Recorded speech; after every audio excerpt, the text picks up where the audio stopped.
Hello, hello, hello. It is me, your True Hill Phenom SP3. We are live on the True Hill Heat YouTube, Facebook, and Twitch for our WWE Royal Rumble 2022 Roundtable review. And boy, oh boy, was it a disappointing show if you read anything on social media. I am here with a esteemed cast of colleagues here. First up, we have the president of Bengal Nation, the ace in the face of the True Hill Heat YouTube channel, Mr. Romeo Anthony Colon. What is up, guys? If I could describe this pay-per-view in one word, it'd be chaotic. That's an appropriate word. We also have with us the it couple of the True Hill Heat YouTube channel. We have first the True Draw himself, Josh, and of course, he is joined by Wendy. Hi. Josh, you look so happy to be here. Talking about he's here so he don't get fined. Pay-per-view. Yes, Talking about fantastic pay-per-view. Yeah, I'm ecstatic. Here we are. And of course, last but certainly not least, it is the candle maker, the resident True Hill alcoholic himself, Top Guy JJ. Wow. Talk about a downward spiral of a show. This is it right here. This is it. This is a perfect downward spiral coming up. It started out good. Yeah. Yeah. Started out good, ladies and gentlemen, but we are here to discuss the full show from WWE Royal Rumble 2022. So in the live chat, we want to hear from all of you. We want to hear your thoughts, your hot takes, your reactions to what went down last night on the WWE Network and Peacock WWE Royal Rumble 2022. What you feel about the winners, Ronda and Brock. What you think about our new WWE champion and the road to WrestleMania being set up. Let us know in the live chat. And of course, your super chat donations are encouraged and appreciated. And make sure we highlight your comment on screen. And of course, remember to drop a thumbs up on this video if you're watching on YouTube. Share it with your friends. Subscribe if you are new to the True Hill Heat YouTube channel. We want to thank all of you. We hit our 2K goal, well on our way to 3K, and Romeo doesn't want to hear nothing about it until then, but we are on our way to that next goal. So help us out along the way and share with your friends to make that happen. And we got a couple of people already in the live chat here. Real Take Sports says Bad Bunny is a god tier pro wrestler. Apparently, weird night overall. That is a good way to start off our comments here. We got the Negro Buck here with us saying something, my good brother and sister Wendy. We also got Chase Oliver who says good morning, afternoon, the True Hill Heat crew. We also got Mackay Butler, who says it was definitely an interesting premium live event. Still got to get used to that. Chase Oliver's talking about the opener, saying that it was an awesome finish and all. The women's rumble was solid. After that, the rumble was dropping so hard. So let's keep hearing those thoughts. And of course, super chat donations. Make sure we highlight your thoughts on screen with us. Romeo, where would you like to start with this show? From the beginning, because it did tell a story towards the end. The Royal Rumble was in St. Louis. They claimed 43,390 in attendance. Russell's Ticks reported the dome was set up for 39,316. So apparently there are about 4,000 people backstage to get that number. So take that. Hey, that's fair. And stadium staff. So there, that could be perfectly possible. They missed the opportunity to have the theme song to the Royal Rumble be Nelly, You Can Find Me in St. We start with the Universal title match, which everyone and the True Heels predicted 53% of you to pick Roman to win this. Only a few of us in this predictions contest picked Seth Rollins. The Usos band at ringside, and then you hear the Shield music. And it's Seth with the Shield outfit coming through the crowd. Still full Joker Seth mode, still dancing and full of himself. But this was awesome. At that point, I said, Roman has to beat the shit out of Seth for that. Both men ended up at ringside, and Seth powerbombed Roman through a table. Cole referred to it as a shield bomb. Again, Seth trolling Roman Reigns. Rollins followed that up with a stomp in ring and a great near fall by Roman, kicking out at the last second. Roman had some swelling appear over his eye. Reigns went for a spear, and Seth countered into a pedigree. Triple H, of course, the man who manipulated Seth into turning on the Shield. So another nice Easter egg in this match. We miss you over in NXT, Hunter. Trust me. Reigns spears Rollins, who laid on his back and held out his fist. I'll always love you, Seth said while laughing. Brilliant. An agitated Reigns put him in a guillotine. Rollins pushed towards the ropes, fading to sleep. The ref checked his arm, which they haven't done in forever in WWE. I do miss it, though. Adds drama to matches. Rollins grabbed the rope when the ref dropped his arm. Reigns refused to let go, even barking afterwards. He won't let me let go. DQ. Reigns told the booing fans it was Seth's fault. Roman sucks chants. Reigns went to ringside, got a chair, and destroyed Seth with it, mangling the chair. So Seth wins by DQ in 14:25. I love the storytelling here. The continued Joker taunting Batman vibes, breaking Batman to lose control at the end. Roman still can't beat Seth, setting up a rematch at Elimination Chamber, possibly. But Seth looks like a babyface again, despite being the ultimate troll. We left SmackDown feeling sympathetic for Roman, and now we're mad at him for losing it. Don't mind the dirty finish. It fits the story narrative and continues the feud. What did you think, Top Guy JJ? I absolutely loved it. I love this. I love this entire match. This is how you start off the Royal Rumble. You start off the Royal Rumble with a motherfucking bang. The first entrance music of the entire night is Roman Reigns. You know this night is about to pop off. This night is about to pop off. And my God, just the symphony in these two, man. Like, I want to see so much more of these two. The storytelling in this match, just the notions, the trolls, the little drops that you see during this entire match. These two have some of the best chemistry I've seen two dudes have in quite some time from a WWE perspective. Oh man, I could have watched this match for 10 more minutes. I could have watched this match going for a while. Like this match was fucking awesome. Finish, absolutely loved it. Because you want to see more of this. This is the best way to still make Seth Rollins look like he still owns Roman. And Roman just lost it. He just lost it. This is the first time Roman has broke his cool for over 500 days. Like, this is the first time that this has happened where he completely loses composure. Like, he has no chill left in him. He's done. Like, he's over this shit. Can you give a DQ match 4.5 stars? Is that even possible? I'll allow it. I'm giving it because I couldn't, without a pinfall, this is the best possible finish. Josh? I was fine with the match. The match was really good. I was fine with the finish. I was just more upset that I picked Roman to win, so my record ended up being 3-3. That's a different story for another day. Yeah, same, bro. Same. But besides that, I don't think it was 4.5 match. I think it was more like 3.25 for me because it was short. For something like that, I think it needed more time. That was the only. It's not really a problem because you still build up to that, but that's the only reason why I wouldn't go past 4 stars because of that. Wendy? I agree with everybody. I actually enjoyed the match. I honestly think like Seth coming in with the Shield entrance and the gear, I thought it was very smart of him to like really get in the mind of Roman Reigns, like really really troll him really bad, like really good. Like I thought that was very smart of Seth.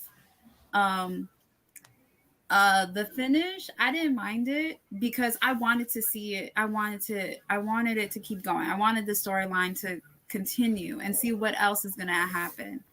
So I really enjoy it. I agree with Josh. I give it like 3.5 stars. That's Pete. I really like. I want to see more. I want to see what else is gonna happen.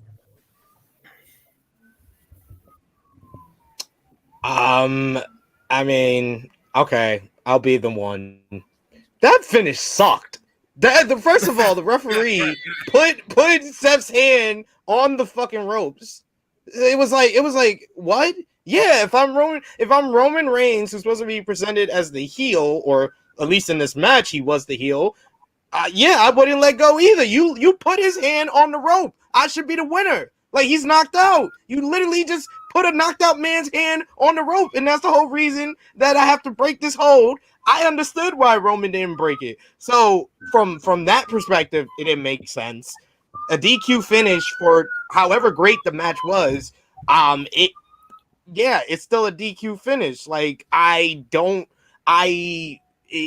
can't give this above 4 stars. This is not a 4-star match if it has that type of finish, a finish that deflates the crowd, deflates people, because first the crowd was booing the finish. Then when Roman did the post-match where he turned things around, that was a complete story and that was good. That got the crowd to boo Roman. But if a crowd boos the finish of the match, I can't be high on the match. It was great action. They told a great story, but the peak of the match was like 5 minutes before the finish when Seth hits the stomp.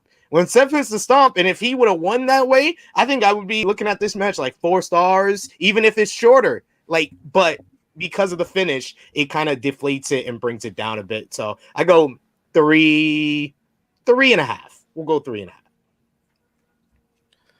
Let's see what the chat said. Nick Jackson, the crowd was really behind Rollins the whole time. Yeah. Nick also has to become a Patreon, too, if you want a shot at becoming True Heel Heat Prediction Champion. Chase Oliver, Roman versus Seth was awesome. Finish and all. The women's Rumble was solid. After that, the Rumble was dropping so hard. EBB. This was a big move match, but done to protection. Apart from the finish, if I was watching regular, I'd be angry. But it's a story beat, I guess. Seth was the MVP tonight. Yeah, I love Seth in the Shield gear and the Shield music. That was great. And Nick, I thought the finish sucked too, but I'm fine with it now for the storytelling standpoint.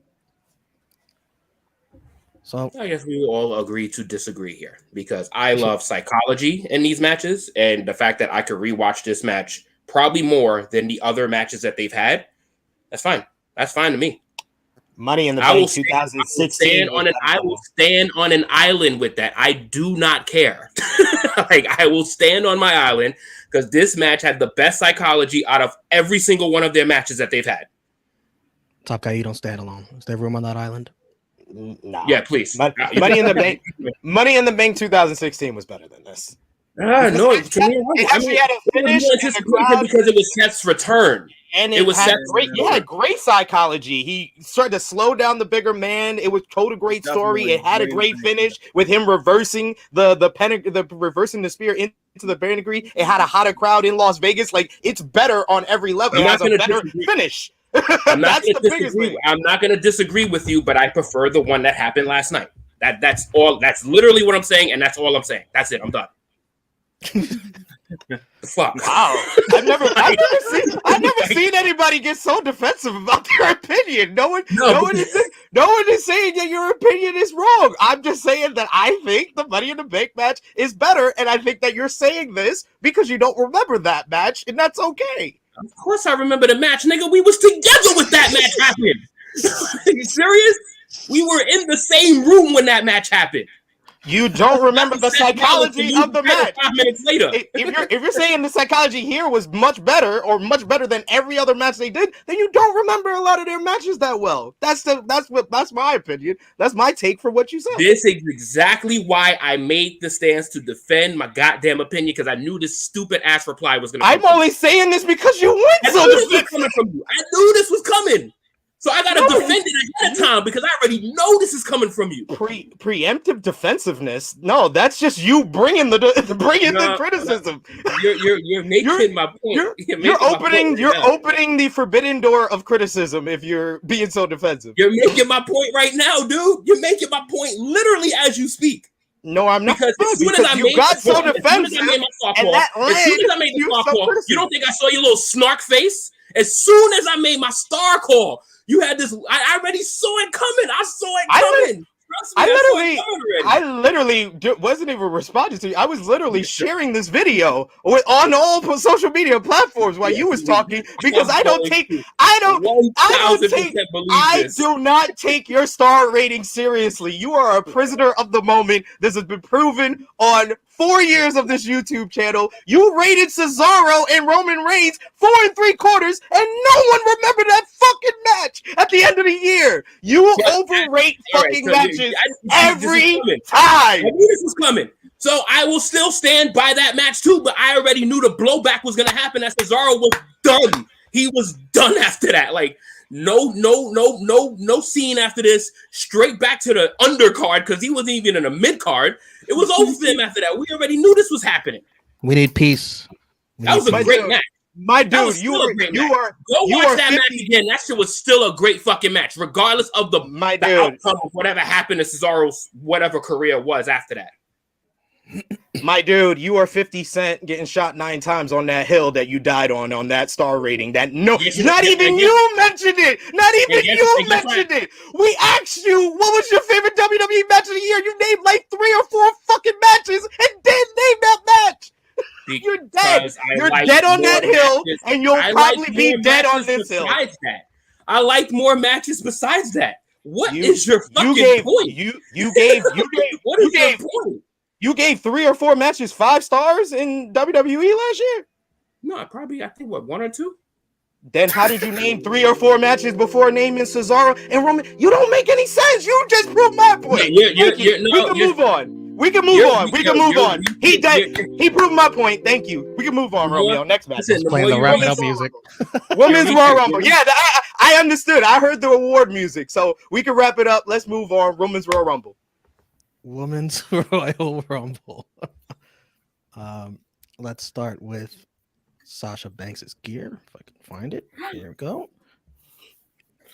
I know Wendy popped for that. Yes, I did. And then second was Melina, who performed the splits. Banks eliminated Melina, and they had a little splits battle. Sasha gets eliminated by entrant number 7, Queen Zelina Vega, also in anime gear. Only one of us can do anime gear in the ring at the same time. So all that shit Sasha Banks talked on Friday, ready to rumble. Listen, if Sasha was healthy and working this match, she should have had a bigger role in it. Right, guys? Oh, absolutely. Fucking liar. You shouldn't. Now you understand why WWE made the announcement on SmackDown, because they was like, we want to temper your expectations, because if she would have came back at the Rumble, you would have expected her to have a nice run, but that's why they did that. Bianca was the next entrant, just missing Sasha Banks. They teased you. They blue ballsed you. Michelle McCool at number 10 kicked the shit out of a leaping Dana Brooke off the top rope, eliminating her. Sonya Deville at 11 joined the announce table. Great strategy. Number 13 was the returning Cameron, Naomi's former partner in the Funkadactyls. Deville roughed her up and eliminated her. Naomi was fittingly at 14, the next one, and it was on. Naomi eliminates Sonya with a springboard kick. At 17 was our queen with her beautiful robe and gear. Flair ended up kicking Naomi off the apron, but she used her hands to stay alive. Sonya then pulled her out, eliminating her. This feud continues. I hate everything about Sonya Deville's character. I hate everything about this character. At number 18, Ivory with a right to censor gimmick. She says it's been a long time, yet nothing has changed. She looked at the ring and saw wayward, lost little girls staring at Ripley. Rhea promptly eliminated her while Ivory was still talking on the mic, which was funny. Great stuff. How dare you, yelled Ivory from the floor. That was fun. Number 19 was Bree Mode, who brought back the yes chants. And at number 20, Hardcore Country, the graphic red Impact Women's Champion, since WWE fans won't know what a knockout is. Of course. Beggars No, can't be choosers. absolutely not. We're getting too much. Yeah, and I pointed that out yesterday. All this Forbidden Door bullshit. That's all it is. It's bullshit. But Josh, you know there's people online that actually believe this did more for Impact Wrestling than Kenny Omega being an Impact World Champion. It didn't because one, WWE didn't even promote Impact on their social media accounts at all. And Impact tagged them like, here, if you want to retweet this on They didn't do shit. Exactly. They didn't do shit for them. And then all this like bullshit is like, come on. It's so obvious why they had Mickey. Mickey doesn't have a contract with Impact. She was a former WWE employee. It was like, come on. I'm not buying this bullshit. And then look who eliminated. We all know the real reason why this happened. We all know the real reason why this. The biggest apology of the year. We already know that we already know why this happened, and booking just happened to help it out. Mickey eliminated because she was an Impact Women's Champion. That shit, Impact Knockouts Champion. That shit wouldn't have happened. At number 21, we had Alicia Fox returning. We had Nikki Ash coming out to annoy Rhea Ripley. At number 24, Nikki Bella. Alicia Fox fist bumped both Bellas, but then they promptly eliminated her. Team Bella. Remember Team Bella? Yes. Number 25, Sarah Logan in Viking attire. Reunited with Liv in the ring. The Bellas eliminate Logan. Also eliminated Liv, giving her the L sign. Liv lasted over 37 minutes. At 26, we had Lita to a big pop. She eliminates Mickie James after a DDT. I thought would have been nice to see someone who's actually on the roster get the rub from eliminating Mickie, but maybe they would be nice to Impact letting a Hall of Famer do it. Yeah, they complete the 15-year storyline. Mickie was the one that beat Lita in her final match. Yeah. Does nothing for Lita going forward. They cared much more about stuff that happened a decade or two ago with Mickie James. Like, they only focused on her interactions with Michelle McCool and Lita. Oh, yeah. That's all that matters. Here's something where they did what I wanted them to do. Number 27, Mighty Molly. I was looking for Nikki Ash, wondering if she was still in the ring. I didn't see her. And that's because Nikki blindsides her ringside. That was so good. That was so good. She removes her cape, saying there can only be one superhero, and then eliminates her ass. That was cool. Well, shout outs to Molly because she made history in this Rumble. She became the first person to ever compete in a Royal Rumble and produce a Royal Rumble. Damn. At number 28, we're done fucking around. The return of Husid, Rowdy, Ronda, Rousey. It's Christmas again. The women are important again. The minute that music hit, you saw the people. You had Ryan Sutton doing his fake reaction on Twitter. So bad. Oh my God. It's so great. If you haven't seen that Ryan Satin video, it's so bad. It's so cheesy bad. And cringe. It's literally like the next month's Ronda, so let's start filming. This is why nobody likes What a WWE shill.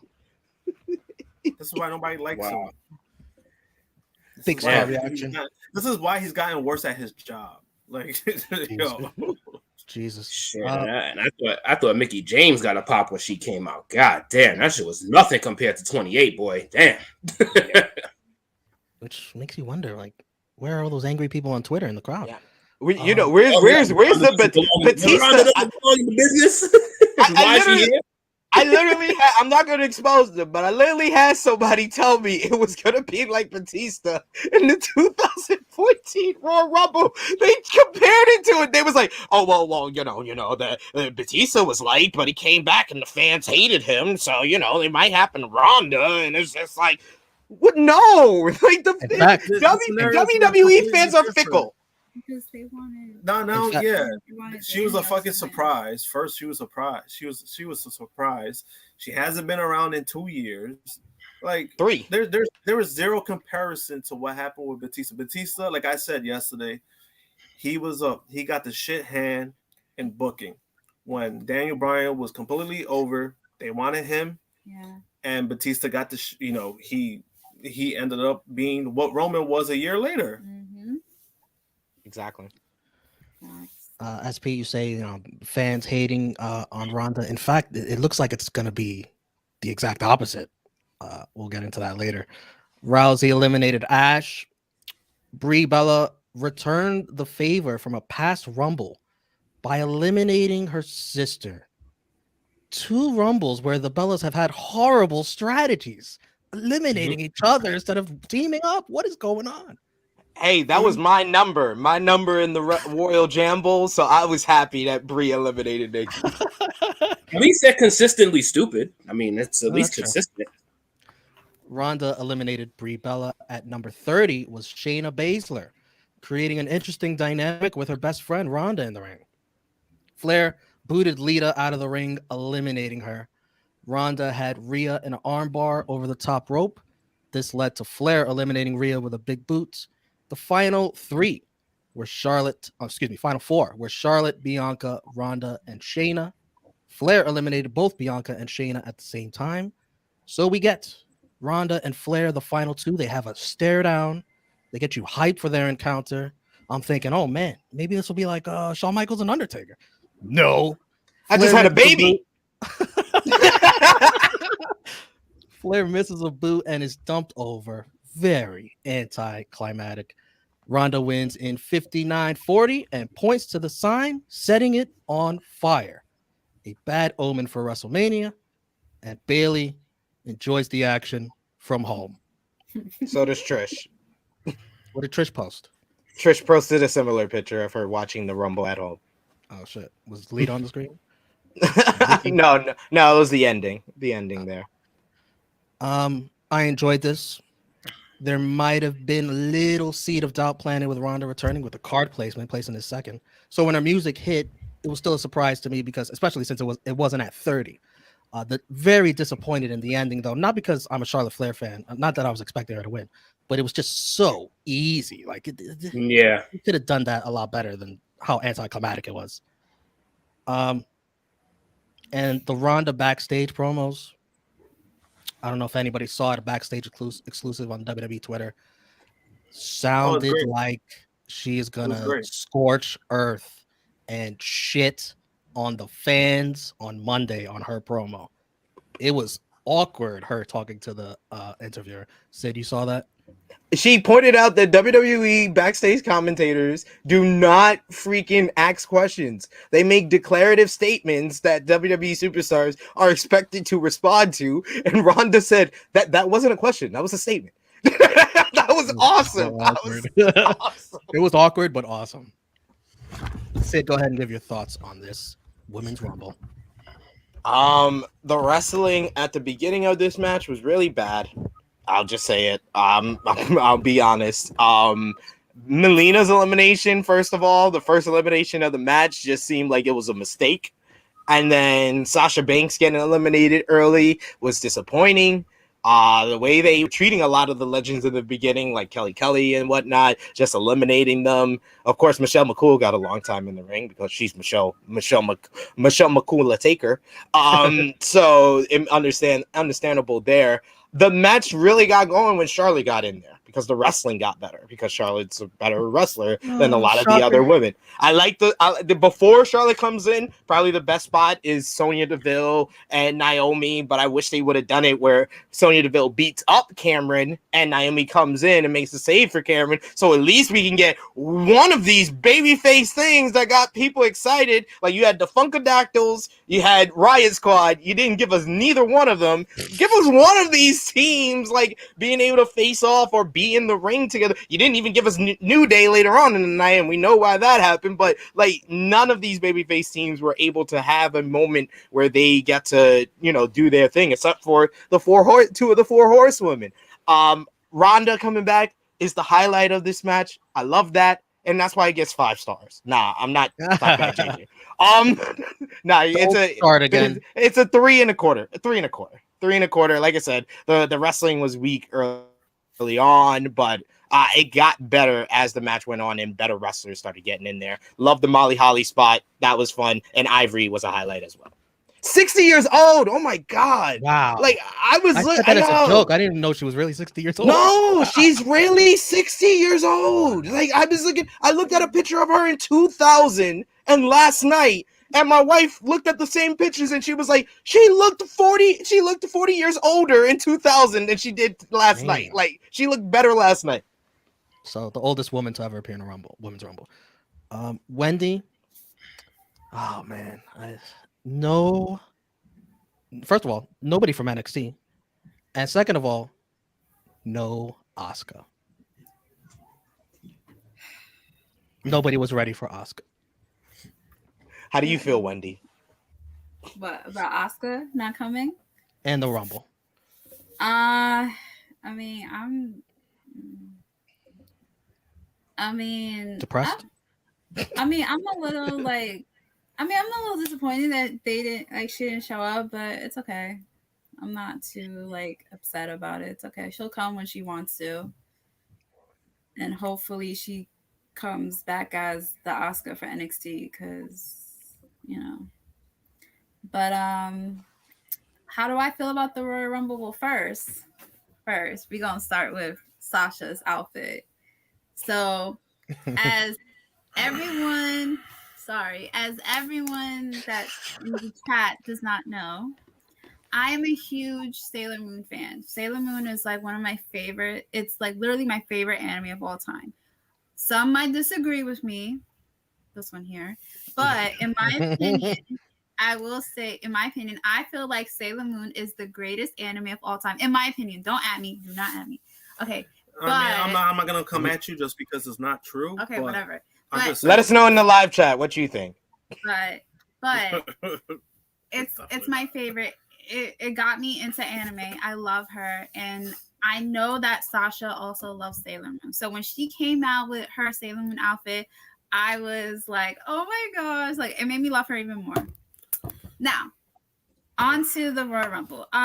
There's certain. See, that was a better picture. Can you post that? Stop. So, all right, on to the Royal Rumble. There were certain spots that I really like. I agree with SP3. There are certain spots. I was kind of disappointed by the fact that they didn't really have any NXT girls. And there were certain entrants that I was like, why? But whatever.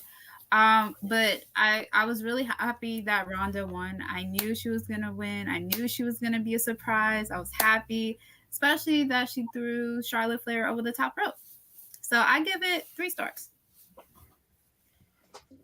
I don't have my Charlotte middle finger pick loaded yet. Josh? Yeah, it started off pretty slow. Like I said yesterday, everybody who picked Sasha winning the Royal Rumble match, you are all idiots. And I still stand behind that because I've been saying it for a while. She's a loser. Last night she proved it. She's still a loser. Well, damn. That's all I will say to that. Wow. Jesus Christ. But like I said, hey, by JJ when you need him. Hey, we got Ronda back. She's gonna save the division again. That's all that matters at this point. She's gonna save the division. And I want to respond to Alan Weinstein. He told, what was it that he just said? About us knowing for 2 weeks that Ronda was coming back. He made a comment earlier saying, surprise, Josh. Everyone for the last 2 weeks on True Hill, he knew Ronda was coming.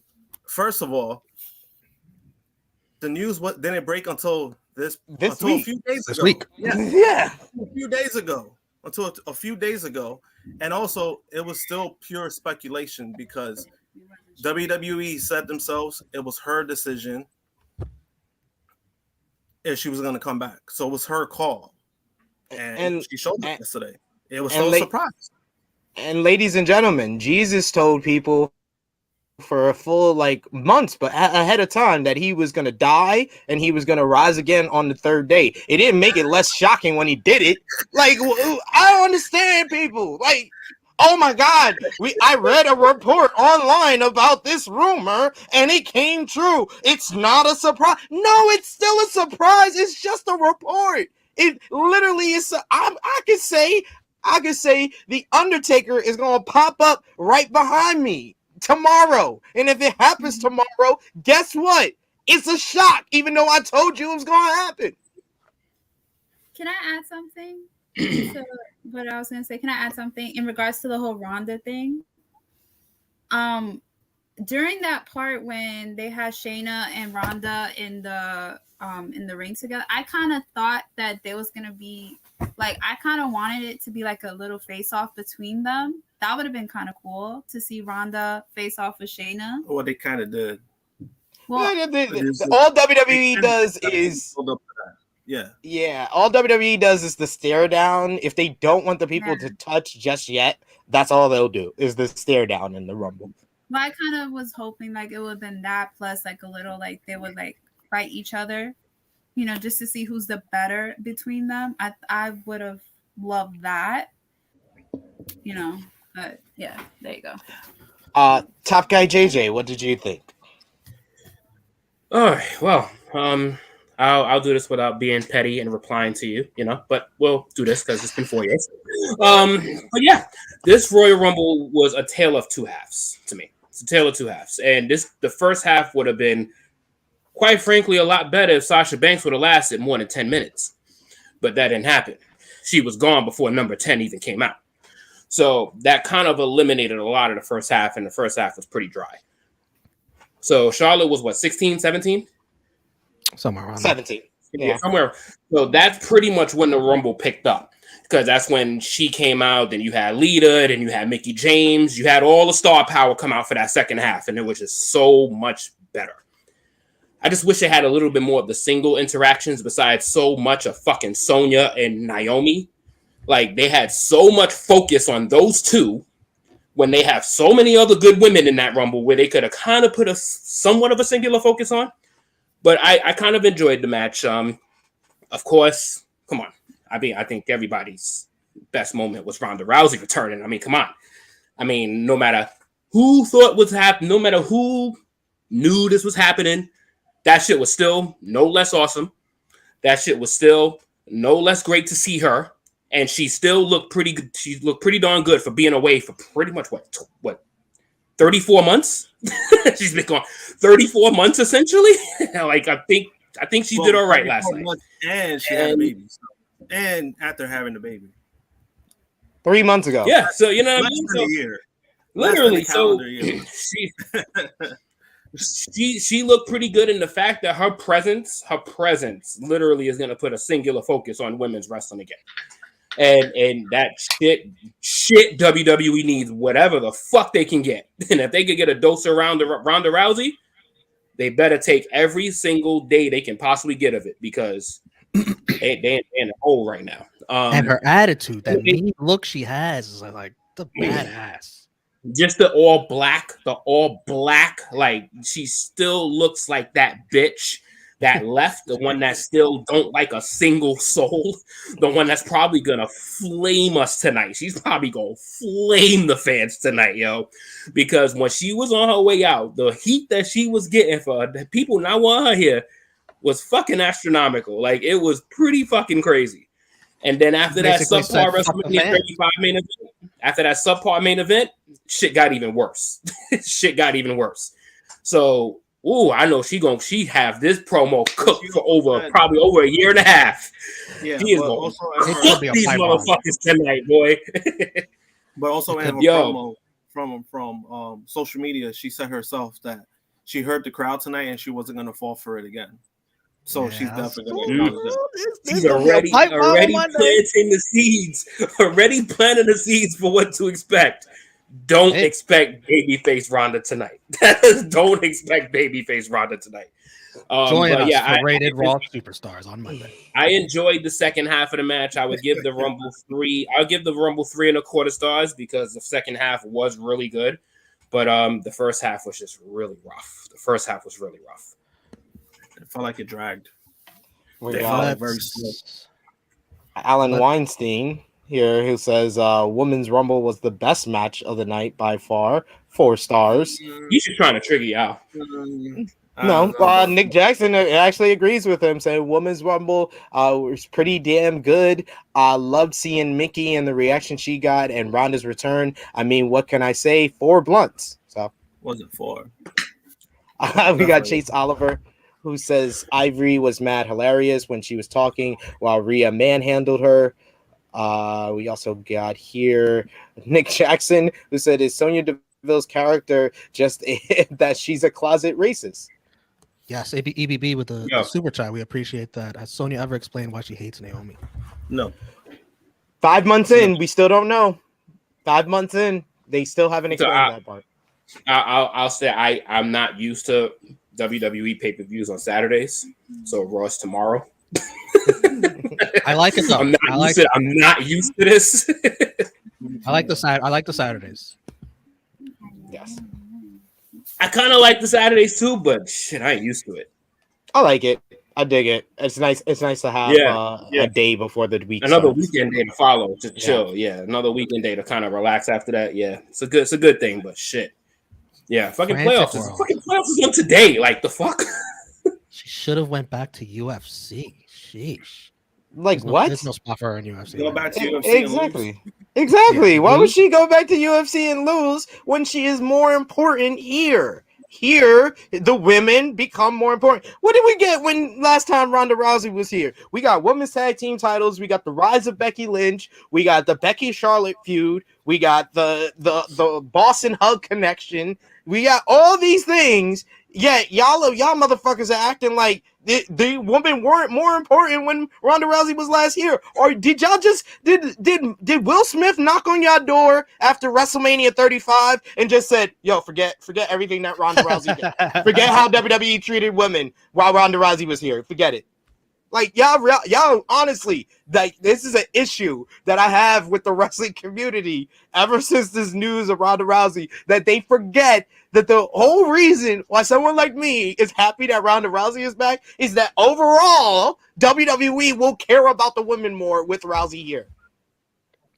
You know what it is, dude? Is that it's like a lot of these community fans, they try to hop on the hot topic and try to take on the hot take and just follow it and have absolutely no reason as to why they're responding the way they're responding. They're just following the rest of the people. And they have no response, no reason as to why. Just shit. Oh, she sucks. Oh shit, she should just go away. Oh, she should just go back to the company she came from. Oh, she should just go make more babies. Like, there's no merit behind any of this. To Nick's comment about the money thing, she actually will be making more in UFC than WWE. Yeah, Dana White just pays his fighters on the lower card, jack shit. Because she was getting paid literally like about a second. Oh yeah. She'll probably get a cool. And that's her just showing up for the fight.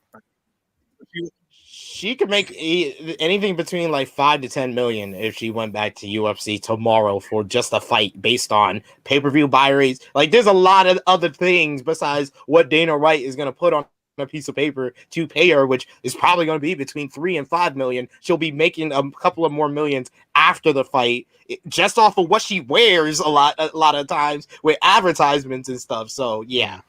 But in WWE, it's also easier for her just not to go through a grueling training camp and then lose. You know, she wins in WWE. Exactly. Yeah, that's the only thing. yeah, but that's the plus side of it. But money wise, she still would be making more. In UFC, she'd be taking UFC. But and Ronda hates losing. But also the thing in WWE, she has control of her narrative. She has control of what her character becomes. She ain't got that kind of control in UFC. Yeah, she could get her ass whooped in the UFC, and that shit could ruin her reputation. And here, she can remain protected and remain that bad bitch. She goes to UFC and loses. Her reputation keeps dropping. It's not good for her brand. Yeah. One last thing that's a common misconception. Ronda Rousey is going to be a heel here because Ronda Rousey wants to play a heel because it's more fun to play a heel because guess what? the crowd reaction doesn't matter when you're a heel. If you're a heel and you get booed, that's what you want them to do. If you're a heel and you get cheered, that means you're a really cool character. So it's a win-win situation for Ronda Rousey being a heel here. And it's not the excuse of, I know there is people out there, because I've gotten in arguments today, and it's a ridiculous comment because you guys have short-term memory loss. But there are people out there that believe Ronda Rousey is not a good babyface. She played a goddamn good babyface and the number one merchandise mover for the goddamn company for fucking 7 months until they decided to put her against a better babyface, Becky Lynch, who plays a horrible fucking heel. That's the reason that Becky was supposed to be the heel. She sucks at it.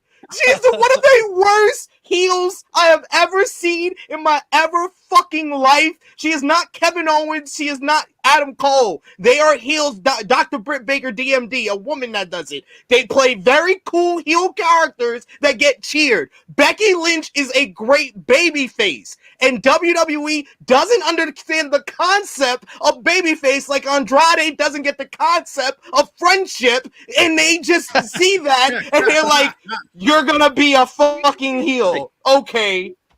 Why are you so crazy? It just feels Why you so forced crazy? with Becky when she plays a heel. It feels Oops, very sorry. forced.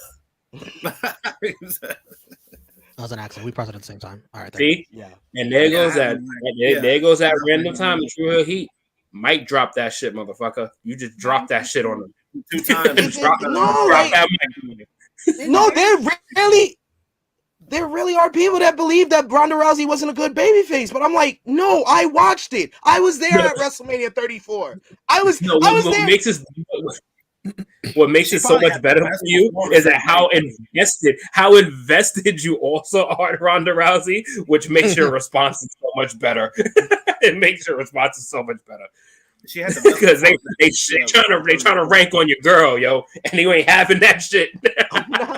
I'm not. Like, I get Chrissy Love's beef and my wife's beef with Ronda Rousey. They dislike Ronda Rousey. Yes, they dislike Ronda Rousey the person. And they don't understand the fact that I love Ronda Rousey, the character in WWE, and I liked Ronda Rousey, the UFC fighter, and I get why WWE pays more attention and cares about the women more with Ronda Rousey around, and I want them to care about the women more. Therefore, ergo, I'm a Ronda Rousey fan. And look at this, CM. I genuinely don't like Ronda as a human. I totally understand that. She has proven to say transphobic things. She has proven to say she dislikes or she hates wrestling fans. I understand why you dislike Ronda Rousey the human being, but understand the fact that this company will not care about anything with a vagina unless Ronda Rousey is around. So I also find a lot of women dislike Ronda Rousey. But also, to be fair, too, you see the comment from CM? CM has been around with the True Heels for a long time. She's been consistent with that the entire time she's been a part of the True Heel family. The entire time. So there's no flip-flop in there. She's been 1,000% consistent with that. Well, we have Wendy here as a representative of the females, the True Hill Heat. What's your thoughts on Ronda Rousey?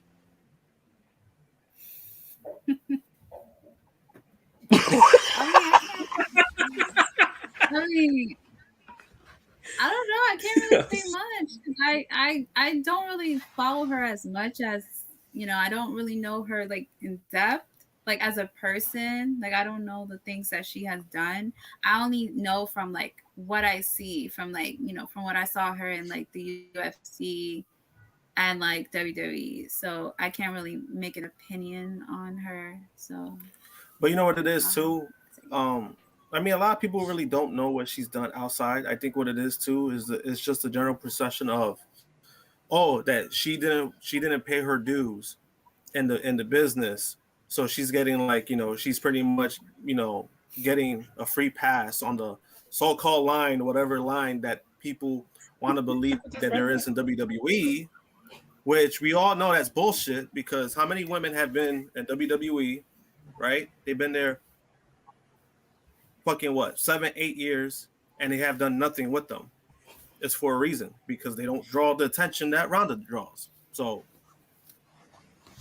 Yeah, this is like the best comment ever from you. Yo, my I boy. was reading that to myself. That shit is accurate as fuck. You motherfuckers. You people. I mean, it's a bunch of you motherfuckers promo. My man Blue studying. He's studying. That's funny. I totally would. That was Yeah, the best comment I've I seen. read So that shit too. I was like, yeah, that's accurate as fuck. Guys, let's quickly go through this next match, which 86% of you picked Becky Lynch to beat Doudrop correctly. 14% of you, I don't know what you were doing. The fans cheered Becky Lynch, booed Doudrop during intros. Becky wins in 13 minutes with a manhandle slam off the middle rope. Both ladies worked hard. The crowd was very flat. Could have been Rumble fatigue. It could have been not being invested in the story, heel versus heel. Could have also been from the Mania sign catching on fire, or all three combined, whatever you want to blame it on. But yeah, Sid, what'd you think? they were put in the most difficult spot of the night, following the Women's Royal Rumble and the return of Ronda Rousey, and the fact that you had the whole sign burning and people having to move their seats. But they were able to get the crowd into the finish of the matchup. I thought they told a great story. If Becky Lynch was a goddamn babyface, because Doudrop had to dominate her and use her size. So it would have made sense if Doudrop was a heel and Becky Lynch was fighting from underneath, and the story they told would have been great if they just let Becky Lynch play the role she's good at, which is babyface, and not be this forced heel. Okay. I give it three stars though. Top guy. I mean, it's hard to. I just probably one question about this: why the fuck wasn't the Edge and Beth match put in this spot? Like, it just kind of fucked me up here, because it just really, like, how do you put them? How do you put a title match? How do you put a title match after that? Like, that is just retarded. Like, you just wore them out for like 40 minutes straight, because you had banger entrance after banger entrance after banger entrance, and then you followed up with Ronda Rousey. Like, they fucking done. They done. Like, you gotta give them a minute to breathe. Give them that bullshit Edge and Maurice match. Like, come on, give them that bullshit. Like, that shit was long enough as it was. We'll get to that garbage later. Like, they was just put in a bad position. Like, they was put in a bad position. Like, these two women worked their asses off in this match. But, it was just the story. Yeah, I agree here. This was a babyface heel match. Like, this was literally a Doudrop dominated match, which, yeah, she's a heel, which makes sense. But also Becky Lynch she's supposed to be big time back. She's supposed to be an antagonist as well. So, good match, but yeah, just horrible placement. Yeah, I go 3 stars as well. Like, they worked their asses off in that match. That spot, that manhandle slam off the second rope, that shit was pretty damn nice.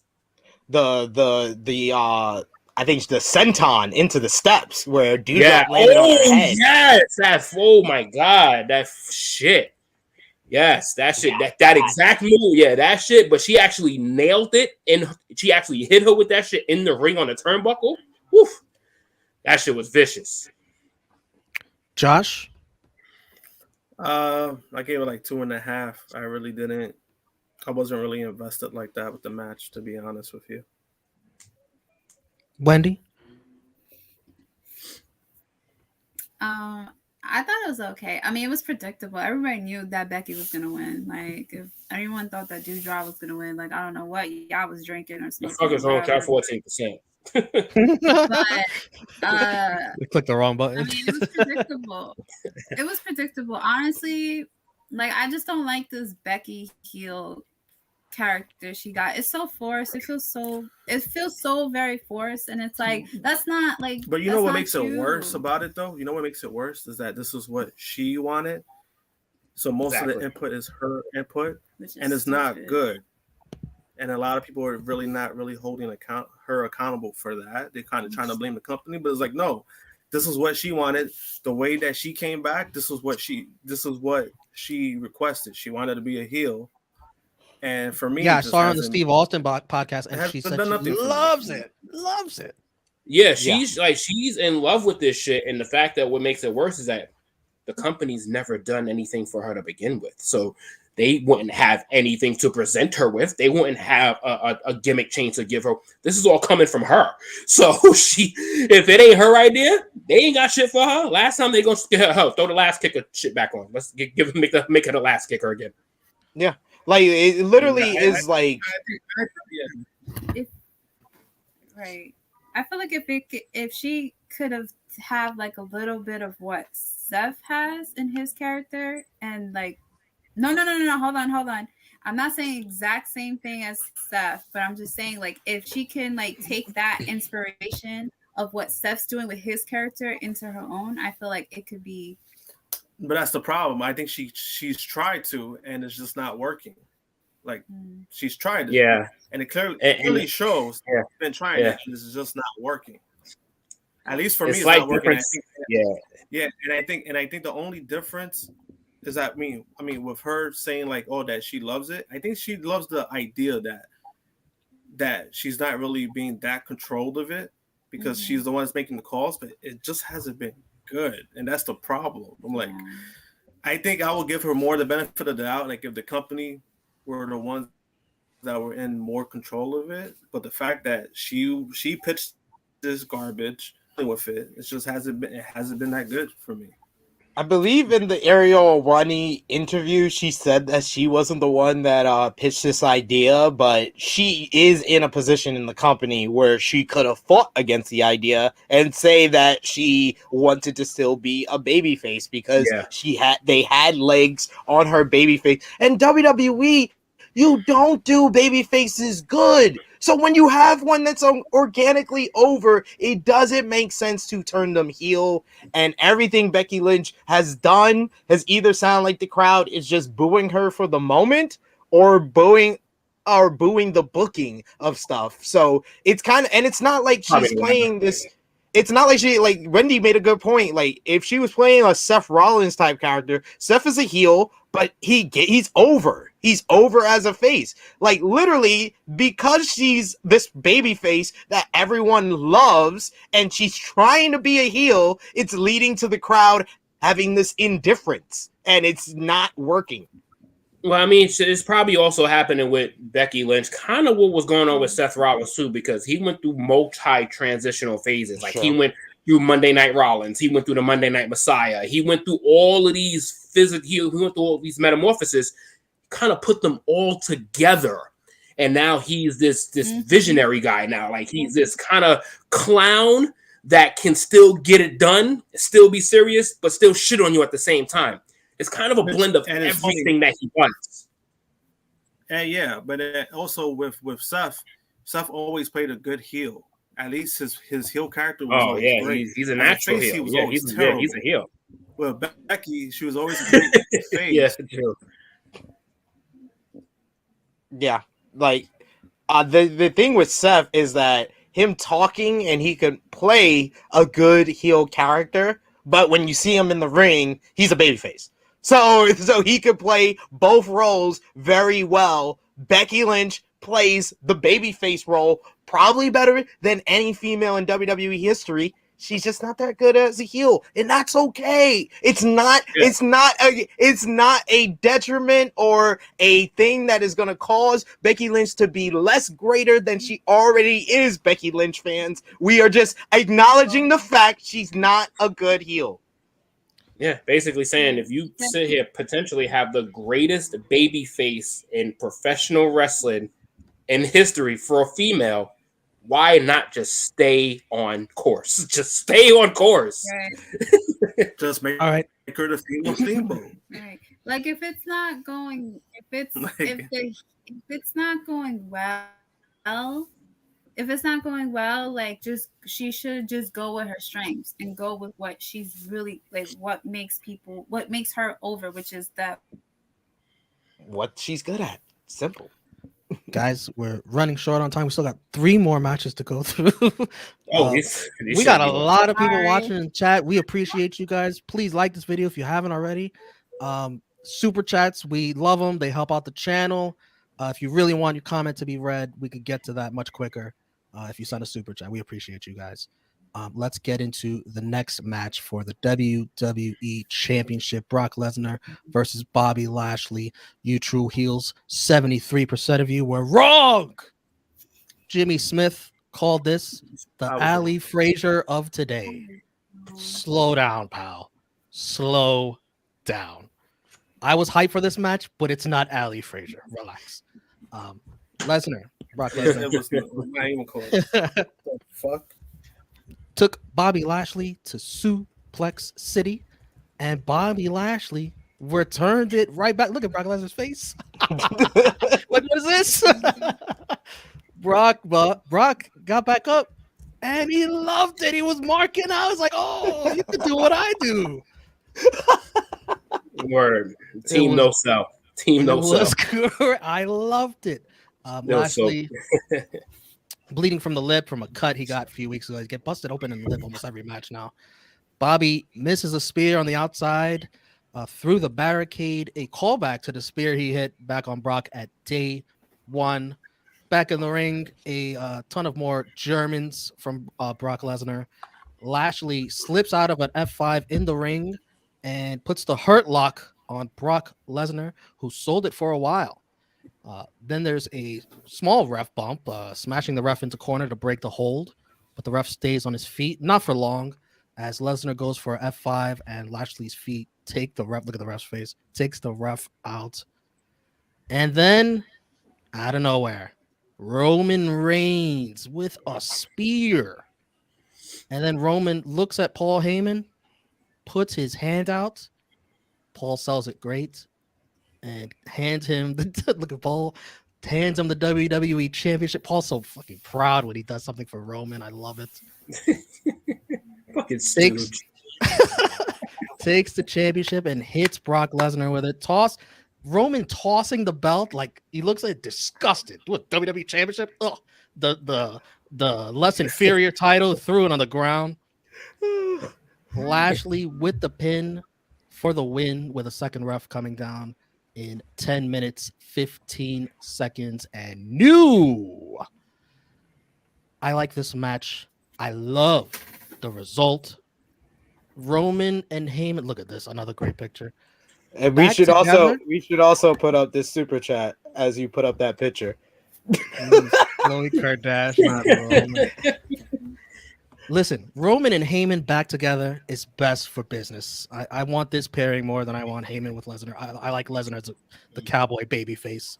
And Lashley picks up a major win despite it being dirty. I mean, sometimes he's a heel. 1 week he's a heel. 1 week he's a babyface. Lashley can brag about this. Brock Lesnar didn't know who he was. Bobby who? And then I saw Lashley on Twitter say, Brock who? And I hopped. I liked it. It was great. Top guy, we'll start with you. This was fun. This was fun to see because we was literally all in the watch along, just like, yo, this is going to be a match of no selling. It's just who gets tired first. It's just whoever gets tired. These motherfuckers was gassed like 4 or 5 minutes in. And then everything just became blows. Everything became a blow. And then the dead weight suplexes. This was good. This was pretty good to watch. I mean, 20 years in the making. Is it something that of that status? Still to be decided. But I have fun watching this match. Anytime you get more dialogue between the tribal chief, Brock Lesnar, and Paul Heyman, always good TV. Oh, Paul Heyman is such a bitch. Oh my god, he's such a bitch. Oh my god, Joe. How dare you hand the tribal chief the 24/7 title? How dare you? How dare you hand him this title? What the fuck is this garbage? This lesser than title. Like, what the fuck is this? What the fuck is this piece of shit? Yeah, man, I had fun watching this match, man. This was the last high point of this entire night. Yeah, after that, yeah. So I give this match 3.5, or probably 3.5. Had fun watching it, until their bodies just stopped working. Basically, that's basically what happened. But yeah, Josh. I gave the match like a 3.25. I mean, I knew the match was gonna be short, so that was a given. But they were fucking gassed out by like the 5th minute. So like half the match they were gassed out already. You know? So, that I thought that was a little, I expected that to happen just because of the sizes they are, but that was pretty quick. They were burned out pretty quick. And when Brock was doing his suplexes, it looked a little weird to me just because Bobby was landing a certain way, if you notice. Dead weight, bro. That kind of bothered me a little like bit. on his neck, like it was dead weight. Naito Bushi or Naito Ospreay. No, it's not that. No, it wasn't. No. It has nothing to do with dead weight. It has to do with because Lashley, he's spoken about this. He protects his neck. So when he does his spear, that's why he does like that. When he rolls, when he hits the spear, he does it more of his shoulder, and then he turns. Like when he does like that roll, he does it because he protects his neck. So when he was landing from the suplexes, he does it. He was moving. He was landing more on his side because he protects his neck. So that's the reason why you got to protect your neck out here. He can't hit shit. He can't handle more matches from Brock Lesnar. Yeah, wait. That's why he does it. I got a question real quick then. What the fuck was this team no sell shit for the first 3 minutes of the match then?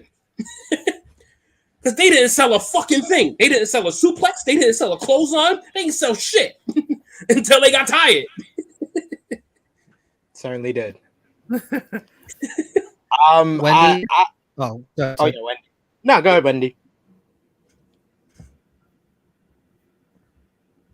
Oh. No. I have some connection issues. Oh, okay. So Go ahead, I thought the match was fun for what it was. It was. Yeah. It's just our connections. It's okay. It was like. Yeah. What did you think of the match, Wendy? Oh. Yes. There you go. That should help it. What did you think of the match, Wendy?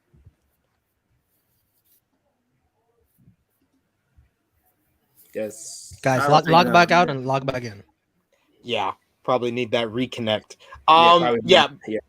Brock and Bobby wasn't what I expected. I came in expecting it was going to be a lot of big moves, suplexes, F5, spears. I thought we get the spear through the barricade, but Brock was smart enough to move this time. So I got what I expected out of this one, but it was disappointing that it wasn't more of a match before we got to the finish. I thought the finish was well done. It protects Brock. It sets up Brock versus Roman. Bobby Lashley's the new WWE champion. And for the first time in his 20 years in the WWE, Brock Lesnar lost to an African American, ladies and gentlemen. For the first time in his 20 how long? 20 years since he's been in the WWE. This March marks 20 years that Brock has been since his debut in WWE. Of course, he's had, periodic a decade break in between, but 20 years of Brock in WWE, the first time a black man has pinned him in the ring. Holy shit. What a stat. For that alone, I'm giving it 3.5 stars. There you go. Oh, there you man. Go. Straight, just for stars. There you go. Wendy, can you hear us good now? What did you think? Oh, they look much better. I got that 5G now. I wouldn't go that far.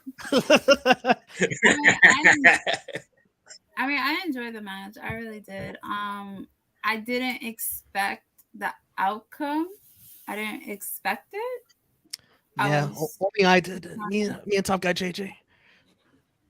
Yeah, I didn't expect the outcome or the finish, but I like it. I agree with all of you guys. I give it 3.5 stars. 3.5. We got to give credit to the first brother beating Brock, man. First brother in 20 years of Brock. 20 years of Brock. We have never seen him lose to an African American. He didn't even lose to an African American in MMA. That isn't written, isn't booked, isn't predetermined. CM says it's a better Black History Month celebration than that album that he's doing. Actually, no. I don't even think he faced anybody black in the UFC. That was the thing. Also true. See, he didn't even want to be in an octagon with a nigga. Oh shit. Oh shit. Equality. Bobby beat 20 years of oppression out of Brock. Says you, my boy Blue. Man, you guys are on one in this review. Guys, let's quickly move through this next match. Edge and Beth versus Miz and Maurice. 64% of you picked Edge and Beth, which is a little bit, man. I don't have much to say about this. It was everything you expected. Beth went at it a bit with the Miz. Edge and Phoenix rallied from behind with a double spear on Miz and then double glam slams at 12 minutes 30 seconds for the win. Edge goes to ringside to have a nice moment with his baby girls, and they cut away to a commercial. This would have been the best feel-good moment. They have a little moment. Show it. No, we got to get our ads in. Ridiculous. I was able to capture this nice little picture of Edge with his daughter. It would have been nice to see, whatever. Josh. What? Oh, well, anything you want to say about this, Josh? We've only been doing this for an hour. He called you out for giving him the WWE backstage commentator question. Is that a question or a statement? Was that what? Like, I mean, what did you think of the match? I didn't care about the match, and I'll leave it at that. Nice. We're moving quickly here. Wendy? It was okay. SP, can you go quicker than that? I gave this one 2 3/4. And I gave Maurice 5 stars. I agree. Top guy. I respect Edge too much to talk about this match. Well, that's disrespectful. Because if I start talking about this match, it's going to be nothing but bad things. So out of respect to Edge, I will just say the match was decent. If I went to sleep and I dreamt of what WWE would do with this matchup, it'd be exactly what happened. So all right, put a gun to my head and make a rating. I give you 2 and 2.25, I guess. Chase Oliver, thank you, brother. $10 super chat. Hey team, great show. I have to head out to watch the Bengals beat them Chiefs, but keep entertaining and thank you for the show. Thank you, Chase. We appreciate that, brother. Yes. All right, the men's Royal Rumble match, which started with a WrestleMania rematch. Not one we look fondly on, but AJ Styles and Shinsuke Nakamura. Wrestle Kingdom. You mispronounced the that. Wrestle Kingdom one we look fondly on, very fondly. You're about to do a much better job at covering this shit than what this shit actually was. Thank you. Bobby Roode was in there. He had a stare down with AJ. We got a brief TNA chance. No. At number 9 was Johnny Knoxville with the Jackass crew with a lovely attire. Gets his ass kicked by AJ Styles with the strikes. Montez Ford with the splash. Look at Johnny Knoxville's training. He's getting ready to prepare for it. Somebody taught him well. Tucked in. Take it. Sami Zayn with the haluva kick right in the face. Gets rid of him. Harmless fun. And Knoxville, for his credit, took the bumps pretty good. Let's talk about that Shibata-like forearm he gave AJ Styles, though. Stiff. Omos at number 11. Chad Gable at 13. Organizes everyone to go after him. Smart guy. He sent the Puerto Rican first. Everybody eventually pushes Omos out with AJ leaping the pile and forearming him. The right guy to eliminate Omos with that storyline. And then it's just a bunch of tag team guys, one after another. Nobody with a real shot of winning. At number 21, we finally get a return or a surprise, if you want to call it a surprise. Drew McIntyre returns and rightfully takes out Madcap Moss and Baron Corbin, the guys who took him out storyline-wise. Number 22, Kevin Owens, and he and Drew went at it like they're blood enemies. Number 24, Kofi Kingston. God bless him. He was eventually going to fuck up once with all this high risk elimination spots he does. Can't get it right all the And time. You can't. You can't. His 2 feet hit the floor. Everyone can clearly see it. I saw a lot of fans mad at this, for them showing the replay. But I think they did the right call here, not trying to make believe he didn't mess up. I They like the did it. honesty. Yeah, it was right just because you could clearly fucking see it. I'm like, come on, like that was that it was way too obvious. It wasn't like something that was like super quick.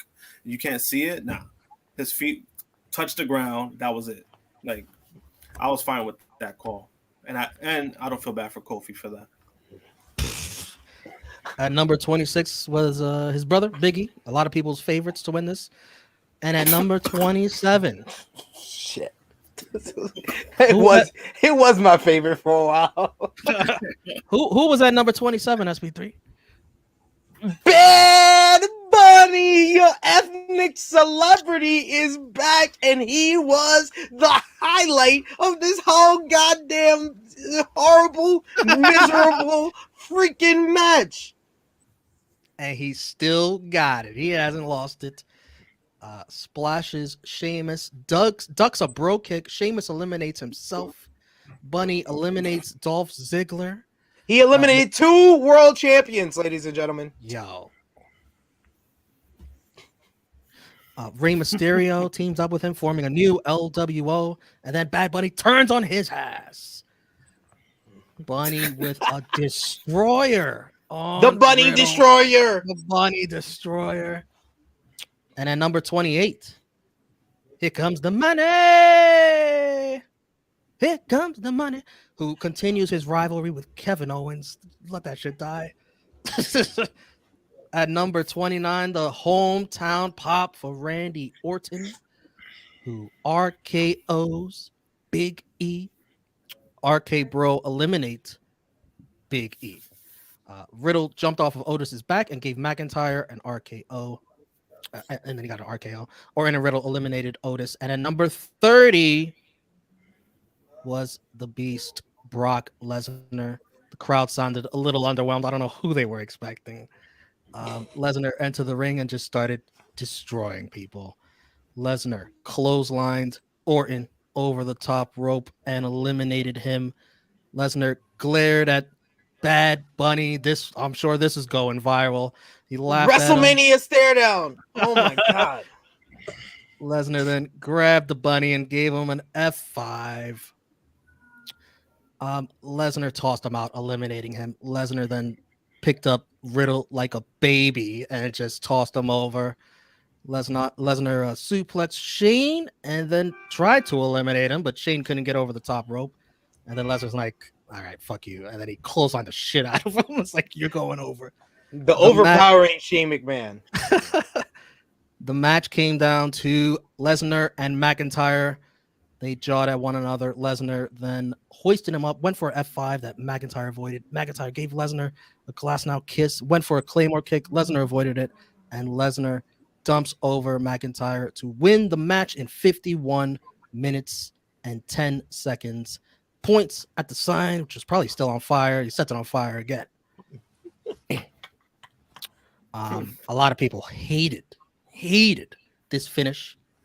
I did pop for Bunny, Shane, Drew, Brock, but all the surprises at the end really made the beginning and the middle of this Rumble suffer. One of the worst Rumble matches ever. And another thing, a little thing, I wanted Brock to appear more wild and mad. Paul Heyman just screwed him. A little more anger from Brock instead of happy babyface Brock would have been better for me personally. Sid. Well, I'll segue to another special guest, another slate running, another Brock Lesnar number 30 entrant here, live from St. Louis, Missouri. It's Drunk Guy JJ. Yo, I pop on the screen and I see Randy Orton, so I guess everything's meant to be. Everything is meant to be. Yeah, you sure saw him. Yeah, saw him eliminated. right on the section I was at too, so I didn't feel too good about that, but it is what it is. Not like I expected him to win. Hey, you got a nice hometown pop. At least you got to be there. What a pop for the Viper God. What a pop. So yeah, what was your thoughts on the overall event, being there live, and then the men's Royal Rumble? Trash. The show was not that good at all. And no, I'm not being biased because Sasha got eliminated like 5 minutes by Zelina Vega and Tamina. It was not that good of a show. It started off on fire. Crowd was crazy for the Rollins and Reigns match. Great match. And then it literally went on fire with the WrestleMania sign. Exactly. And then they literally had that stupid finish, the DQ finish. If you guys are still going in that direction of Reigns and Lesnar, you could have just had Rollins lose. I guess you don't want Rollins to look weak. I'm assuming he faces Lashley now. I don't know. Because clearly WWE doesn't know what they're even fucking doing for WrestleMania for the WWE title. So it was just so underwhelming, the whole show. That men's rumble was weak. Women's rumble was weak. It was just a weak show. The show was just weak. The only two things worth watching were the 2 world title matches, and even those, it's like, Man, you sound depressed for traveling out there. Yes, I shouldn't have lied to you guys. I should have just stayed home. So you're saying that Josh was right. So I think it's appropriate, since we started the show, giving me and Top Guy JJ center stage. Let's give it to Josh and Drunk Guy. So Drunk Guy can formally apologize to Josh for lying. No, to him. don't do that. Oh, not me. On them. I don't want an apology. I do not want an apology. Josh. I do not want one. Just Josh, say I'm sorry. I prefer that. Just say I was sorry. right. I'm sorry. Say I I was you. right. Say I was right. That's all I want. Sorry. I'm sorry. I love you. This is good. It's beautiful. Yeah, he ain't even want. He just wanted the receipt. He just it was that underwhelming Rumble. I mean, literally the last 2 shows between Survivor Series and Rumble, their big 4 has been very underwhelming. Well, not only that, but the last 3 pay-per-views have been kind of duds, to be honest. They've been very underwhelming. Yeah, it hasn't been all that's for sure. Wendy, what was your thoughts on the men's Royal Rumble? Disappointing. That's all I gotta say. Disappointing. I did get the Johnny Knoxville was funny. It was funny. He was giving me you said Barnacle Boy, I said Quail Man from Doug. He was giving me very Quail Man. I think that's his name. What else? Drew. I mean, I was surprised that Drew came. I was really surprised that Bad Bunny came. I was like, what? I was like, after he came, I texted my brother because he's a huge Bad Bunny fan, and I'm like, you see this? But he was out drinking, so yeah. Even that though, he didn't even the crowd didn't go as crazy as I thought they would with him coming out. The crowd was not. I mean, I guess because it's a hick town like St. Louis, Missouri, they don't really listen to him. But it's it was weird. Yeah, but overall it was okay. I mean, I'm not. I was happy Brock won or whatnot, but I was kind of disappointed because I thought that there was certain certain other wrestlers, I thought they would, show up. Once again, NXT, hello. And then you have other wrestlers, where was Cesaro? Where was Finn Balor? Where the hell were those guys? Damn, good idea. I forgot. I didn't even think of that. It wasn't even in the match. We got Chad Gable and Otis. Yeah, it's so, who? I get Chad Gable. Honestly, compared to all other Rumbles, this was, I give it a 2. I'm sorry. Yeah. 2. Well better next year, WWE. Well deserved. Josh? Rumble was fucking weak. I gave it 2.5. I felt it was just too. It was too mid-Carter fuller. That's what it was. It was way too many mid-Carters that were not gonna win. They had no, and that's why even from the beginning, I didn't know who was gonna win. So I bullshitted my pick and I said, "Oh, Johnny Knoxville was going to win," because I had nobody literally winning the Royal Rumble, and then the person who wins the Royal Rumble wasn't even advertised for the Royal Rumble match. So, and you know what's crazy? Let me cut you off, good brother. But literally, They literally saved all the surprises back to back to back. Why? Yeah, that was a problem too. Yeah, they didn't space that out very well. Like at all. 27 Bunny, 28 Shane, 29 Orton, and 30. Like what? Wouldn't you want to space that out to keep the crowd into the match? That doesn't make sense. There was no reason for Shane McMahon to be there at the end. He should have been much earlier. Get that out of the way. Even Bad Bunny, if he was gonna have that moment, I guess they wanted to do the whole Brock thing. But even with that, it would have woke the crowd up. You literally had all that shit happen back to back. To like, what are you doing? You should have had Shane McMahon in there when Austin Theory was in there to mess with that storyline. Exactly. That's another point, right? So they should have had Shane with Austin Theory was in there, but they also should have had Dominic when Rey Mysterio was in there, and they didn't even have that. While they teased it on Raw, there was a few episodes on Raw that they both teased it. They were trying to throw each other out. They threw him out twice. And they didn't have a Priest Bad Bunny reunion. Yeah, great comment by Annika here. Just so many missed opportunities. Like it was like, yeah. I mean, as in far as like it was definitely one of the worst when it comes to that aspect. I still think the 40-man Royal Rumble is worse, but this is definitely up there. That's just I don't think the 40-man is worse than this. I think 2015 is worse than this. Absolutely. Shit on that. That's Roman. That's Roman. Daniel Bryan getting knocked out early. Exactly, early in the match. They kind of with that match, what happened? The problem was that Daniel Bryan got eliminated like less than 10 minutes, and then after that was bullshit. It was downhill. You know what? I kind of find it funny though. I kind of funny we bring this up that 2015 was considered like one of the worst Rumble matches. WWE literally just uploaded that match this week, and then this is what we get. they were letting us know. They were letting us know what was gonna happen. That was the template for this year. Yeah, exactly. Top guy JJ, any thoughts? This is the worst Rumble I've ever seen in my life. This was garbage from like Rumble match or Rumble pay-per-view?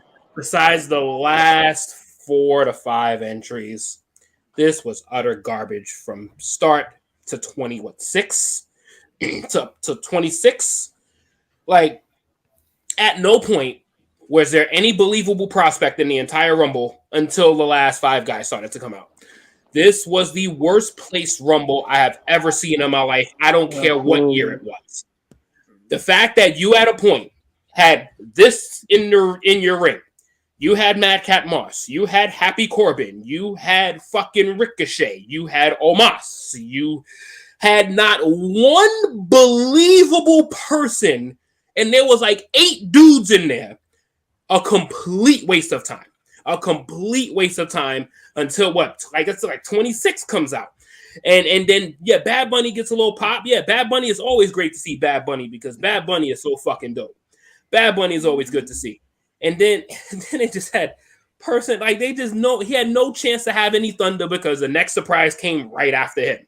And it was just, this was so poorly done.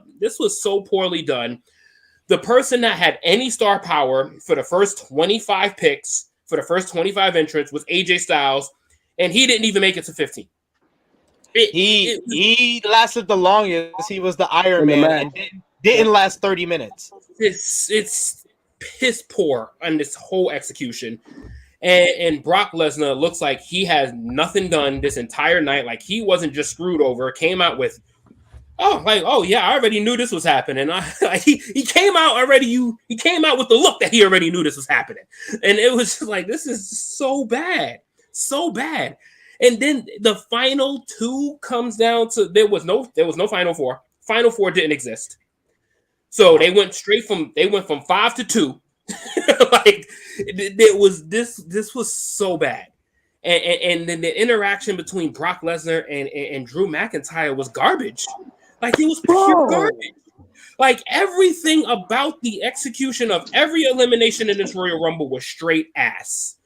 There was not one good moment to me in this entire Rumble, and I am sorry I'm saying this when a Bad Bunny participation happened. This was god awful. I'd give this shit a dud. I don't like even both Rumble matches. The endings were fucking quick. compared to like the other years, there's always at least like 5 minutes that they face each other and they go back and forth. That was none of that. Ronda eliminated Charlotte really quick. There was, and that like, elimination was so weak. And the same thing with this. whack.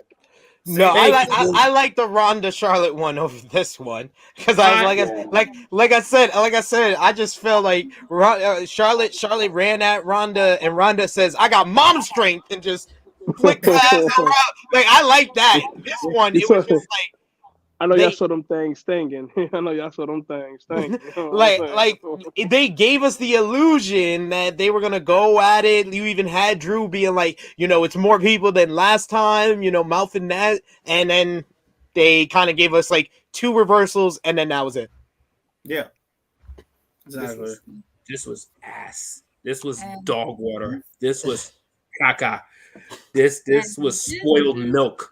This was bad chicken. This was extra rare steak. This was the worst possible outcome you can have in any thought you could have. EBB with a super chat donation. Thank you for that. Overall, this show proved why I don't watch WWE. It was just boring, barring the opener. Very little effort in the production of both matches. Romeo, what was your thoughts? Oh, I already gave my thoughts. Oh, yeah. Well, me, all I can add to the festivities is, yeah, you guys are right. I don't usually just agree with y'all. There's nothing really I can add on to this except that this is probably the worst booked Royal Rumble. Like I can understand WWE being like, you can't have Daniel Bryan in there too long because he's gonna take the cheers away from Roman. So let's eliminate him early so the focus is on Roman for the second half of 2015. Even though that Rumble is objectively worse than this Rumble, I understand that one more than this one. Like this one doesn't make sense when your surprises doesn't even interact with the people would most want them to interact with. Shane McMahon, no Austin Theory. Shane McMahon eliminates Kevin Owens again because he hates him. You got Bad Bunny, no interaction with Damian Priest or anyone he interacted with in the past. It just Randy Orton gets one of the biggest pops, and you have him at number 29 in for 5 minutes. Like it's just Actually, on every level. On every level, this is bad. Shouldn't show. This is why they shouldn't show like who's gonna be on the Rumble because it just beats the purpose. The best thing about that entire men's Rumble was the countdown. And pretty much. I'll give the watch along a 10 out of 10. Oh yeah, I mean we great. Yo, fair enough. SP, do you want to comment on Marcus Cash's comment? I know Marcus Cash is trolling, so I literally was not going to show any of his comments because he literally, if he was on camera with us, literally, ladies and gentlemen, he would just be telling us how everything we said, he would just say the opposite of it, even though we all saw it. The fans didn't react to much in this goddamn fucking match, and you were there live, drunk guy. You heard their reaction there live. We all saw it from home. This is a very predictable Rumble. Literally, he has to be either trolling or he has to have a concussion and have mental illness or of some kind. I mean, I would choose trolling. CTE. He got CTE. He Antonio Brown right now. I would choose trolling. Let's wrap up this entire Royal Rumble. Match of the night, MVP, LVP, thumbs up, thumbs down. Match of the night, Seth Roman for me. Does anyone disagree? Hell no. Nope. Hell no. it's not even a discussion. And that had a shit finish. And they're going to show this how this night ended.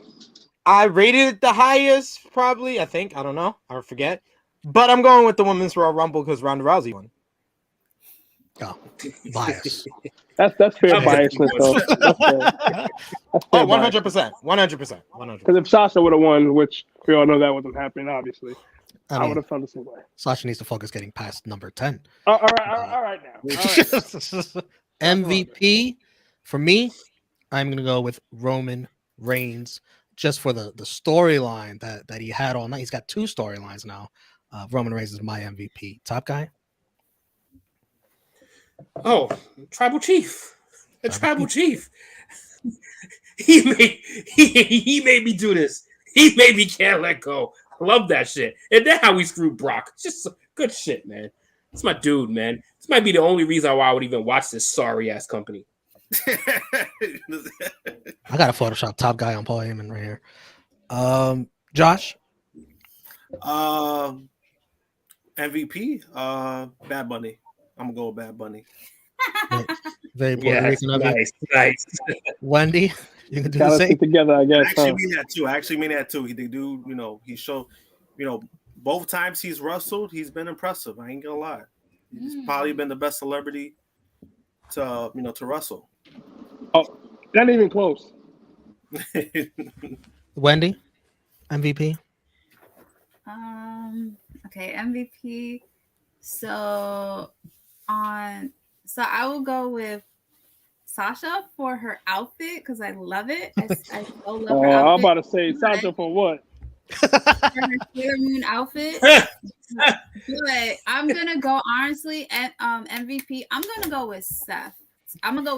Because him coming with the Shield entrance and the outfit, like he really was trying to play mind games with Roman, and it was genius. So I'm gonna go with Seth freaking Rollins. Drunk guy. Crazy. She gave 2 LVPs. MVP. 2 LVPs. She gave it to one person that didn't deserve it. Yeah, Sasha deserved it. Sasha got eliminated by Zelina Vega and fucking. I'm late. We're not even getting into this right now. MVP is Roman. He beat the shit out of Seth. He cost Brock the title. Unfortunately, he also is an LVP because he's setting up another Brock Roman match, and we got a stupid finish. So Roman. So he's your LVP too. Is that what you said? No, he's not. I'm just saying he would be an LVP because he's setting up, unfortunately, another Brock Roman match at WrestleMania. SB3 was your MVP. There's a lot of people that I can name of and I can list. I have a long list of people that I would love to talk about, but I am going with the only person on this goddamn show that is a UFC Hall of Famer, Ronda. Not the only one. Not the only one. You forgot Brock Lesnar. I apologize. He's not a UFC Hall of Famer. Brock and Ronda. I would give Ronda. He's not though. MVP too. He's not. He's not. He's really not though. Brock Lesnar. Really you can say he's a future UFC Hall of Famer, but Ronda Rousey is the only UFC Hall of Famer that was on this show. No technicality. No technicality is me. It's me correcting you. I'm telling you the truth. I told you guys WWE was going to brag about how they had 2 UFC guys win the Royal Rumble. I told you guys. LVP, it's Sasha Banks. Easily. Top guy? Whoever booked the men's Royal Rumble. Whatever the fuck you want to, whoever the fuck that guy is or guys are, that entire team that booked the men's Royal Rumble. All the producers. Whoever the fuck they are. SP3. Drunk guy JJ for paying money to go there. Wow. Yeah, you're right. Wow. And for lying. and Brock Lesnar. Harmful truth. Okay. Brock Lesnar played his role well, but in Django, I gave Leonardo DiCaprio the LVP for the same reason that I'm giving it for Brock Lesnar. They finally had their oppression fought against, and a black man finally beat Brock Lesnar after 20 years. Drunk guy, who's your LVP? And be honest. This is 2022. This is 2022. I'm gonna turn a new leaf, and I'm gonna be an honest man here. I cannot. There is no way in hell I cannot give this LVP to Sasha Banks. There is no way. There's no way I can't. As much as it pains me deeply right now to say this, there is no way she does not get LVP. They build her up. They have her return on Friday. Build her up. She comes out in this fire ass Sailor Moon gear. Number one, I'm thinking she's gonna be an Iron Woman. No. Not only does she get eliminated, she gets eliminated by Zelina and fucking Tamina. Are you kidding me? Yeah, it's pretty. Are you? No Charlotte, no, not even a Ronda Rousey. She gets eliminated by Zelina fucking Vega into me. And I am yelling in the airport, and they are looking at me like I'm crazy, and I don't care because this is fucking crazy. This is ridiculous. Passion. I definitely accept Sasha Shit Banks. is wild, Sasha Banks didn't even last to number 10. Yeah. Bro, she was like, what? And the next entrant after she got eliminated was Bianca Belair. Bro, I'm like, we can't have two black women. We can't have two black women in the Royal Rumble match. Fuck the WrestleMania tease that we just had last year. Let's fuck the tease. No, man. You know what? I didn't even think about that. I was so pissed. Now I'm thinking about it. Like, yo, they couldn't even let them get a quick stare down. Shit, even I would have been fine with Bianca even eliminated her for all of that. No, Hey, at least we got this. Zelina and Tamina. At least we got the split down, the split stare down. At least we got that. So. Okay, you don't want to give yourself LVP too for going out there? Oh yeah, Okay. Absolutely. Wait, you know what's crazy? I'm not even an actor. I'm not even a wrestler. And I think I got like 5 LVPs already. Like this is ridiculous. This is not even. I don't even work for this company. God damn it. Who didn't give their LVPs? Josh and Wendy? My LVPs, easily Sasha and Big E. And Big E for everyone, you know, when everyone picked my him God, in yeah. the Royal Rumble, Yeah, I no forgot about that. momentum, with no What an momentum, afterthought. no What an momentum, afterthought. and Damn, he's Big in a E. rumble with Corbin Big E couldn't escape. and Moss, and people actually thought he was still gonna win. Nah, easily for me, both of them. Big E couldn't escape. Wendy? I'm sorry. I'm gonna go with LVP. I'm gonna go with Kofi with that botch. Sorry. Oh, yeah, that too. That was horrible. And then to do That the was replay, bad. like, sorry, Kofi. LVP. That's all you need to know about the Rumble. That's all you need to know about the Rumble right there. Kofi botching his own fucking move. Like, he's supposed to be a highlight. Like, he's supposed to do all these highlights, and he messed this one up. So, yeah, sorry. You're LVP. It's all right. He'll be Not all right, Kofi. You'll get him next year. If there's a next year for him. Oh, wait. Another. Hold on. Are we really guaranteeing this with WWE? It's New Day, man. You know they're gonna stay around. They need somebody to shuck a job. I have another one. Top guy, did you give your LVP? Yeah, I gave it to the creators of the Men's Royal Rumble. Oh, yeah. All right. We'll put our thumbs out. And 3, 2, 1 will be thumbs up or thumbs down or thumbs in the middle for this Royal Rumble. 3, 2, 1. Fuck this show. Thumbs in the middle from the guys on top, and a lot of anger from the everybody on the bottom except Wendy. Also Fuck this show. Wendy would also thumbs in the middle. Fuck this show. On the poll in the group, True Heels. 28 of you gave it a thumbs in the middle. 22 gave it a thumbs down. And 14 of you gave it a thumbs up. We'll rate Thumbs this up. scale. What the fuck? That's way too much. We'll rate Way this too many. I was about to say that. 0 to Fuck are 10. you guys watching? I'll give it a 5.5. The watch along was a 10. Drunk guy, what would you give it on a scale 0 to 10?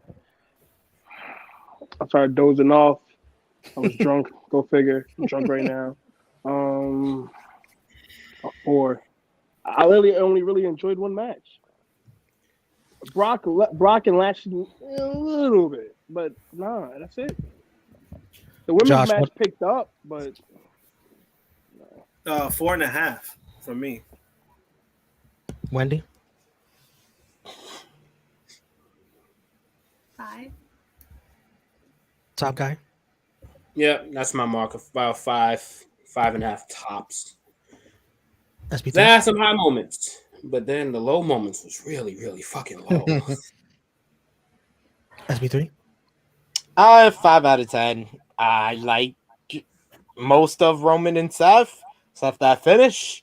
I like the Women's Royal Rumble, except the beginning. I like Brock and Lashley mostly for what it was.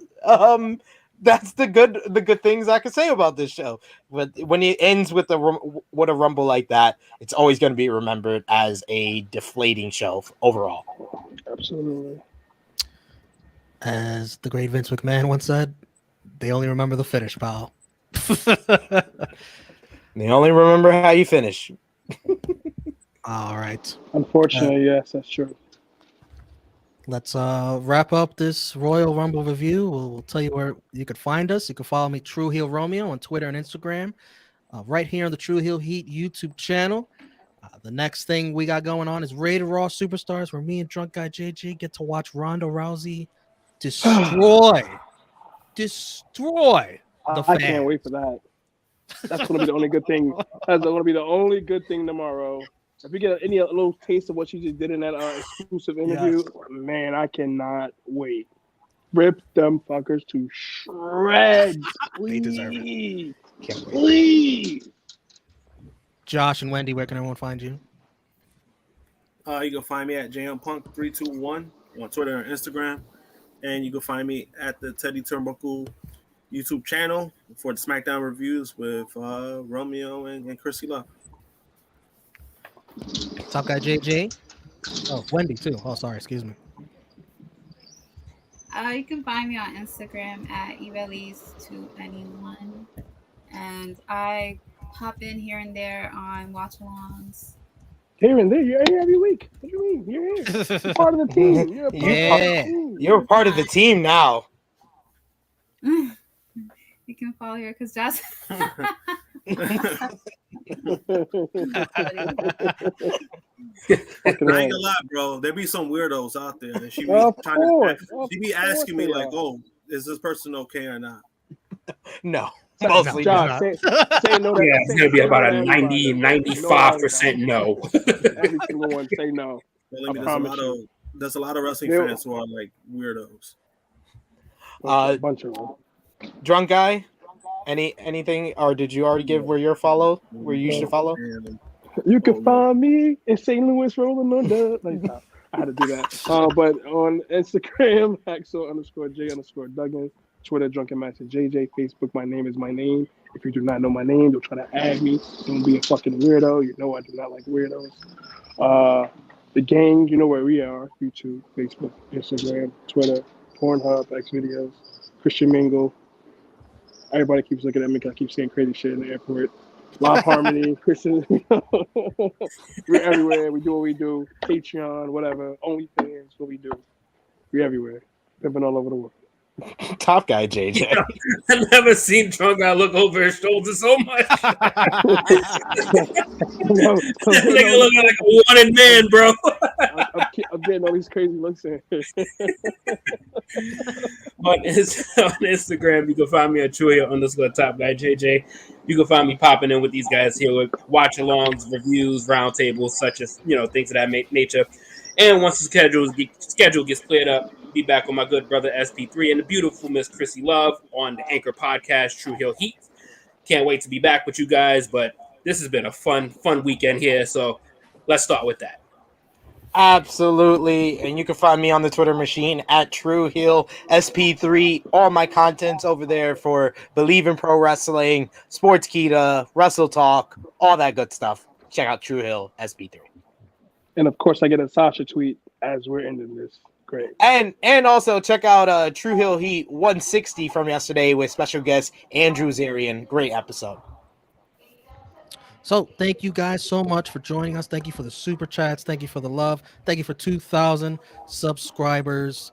For Josh, for Wendy, for Drunk Guy JJ, for Top Guy JJ, for SP3. I am Romeo. We thank you joining us here for this Royal Rumble round table review. We will see you tomorrow night, Monday Night Raw, Rated Raw Superstars. Go Bengals. Yes. Fuck the show. Titans lost. Peace out.